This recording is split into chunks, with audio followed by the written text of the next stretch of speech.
Hi, my name is Apostle Peter K. Hammond. God bless you for being here. Thank you for your like, your comment. Please remember to share, because when you do these things for us, it helps the video to travel further and help more ministers or young ministers. God bless you. Now, we were speaking concerning Joseph, and we're using Joseph as a case study of a young person who has been called and who God has a ministry for him and a plan and a purpose for him. So we now came to the place where Joseph was in prison. He used the oil to minister to somebody. The person left prison. Joseph said, when you go, remember me. The person never remembered him. But when the season came, where the anointing and then the Spirit of God came to the revelation that the guy is ready, the anointing went and revealed something to Pharaoh. And Pharaoh woke up tormented, seeking for understanding. Now, this guy that Joseph ministered to remember, the word says, he said, I now remember my error. I now remember the wrong thing I have done. And that's how Joseph was brought out of that prison. But you see, when you look at the life of Joseph, Joseph knew that there was something God was preparing me for. When you see all the decision taking Joseph took, it reveals to you that Joseph knew that I had a spirit which is of a holy one, which is of God, who is with me, and by no means am I going to do anything just anyhow. You see, man of God, you've been having dreams. God has given you visions.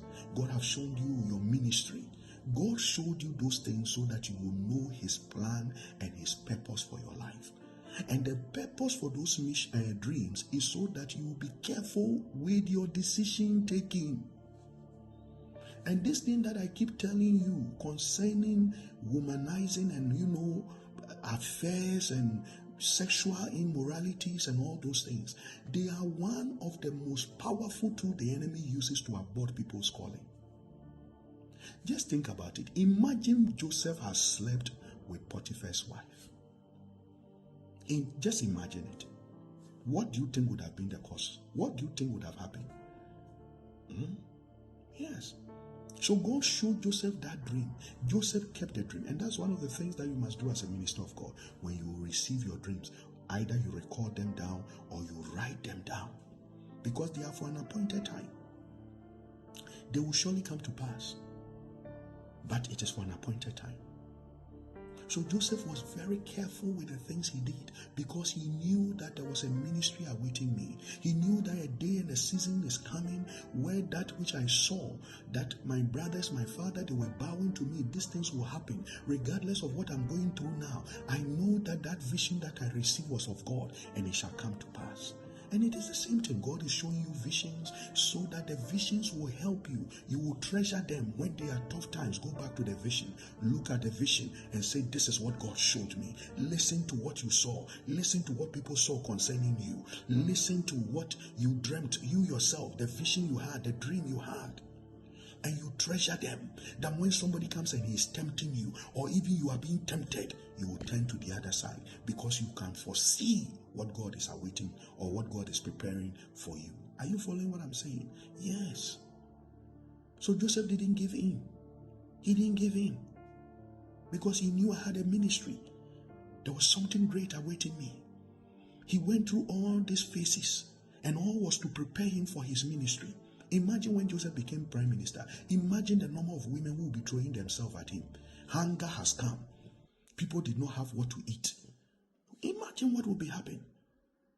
But because he was able to stand all the phases he went through, it helps him when God finally placed him where he wanted to place him. And it is the same thing that God is doing with you. It is the same thing. It hasn't changed. Is God helping us? Yes, it hasn't changed. So you must be careful with your decisions. Look, Adam, God gave him a ministry, and that ministry was to have dominion over the face of the earth and everything in the garden. He was to keep it. And then God said, you must not eat of the tree. The day Adam ate it, he was driven out of that garden. He was driven out of his ministry. God even set an angel there. Let him not go back and eat the tree of life. So don't think that you can just take any decisions and do anything and think that they will not affect your ministry. They would affect your ministry. They shall. You have to be particular with your decision making.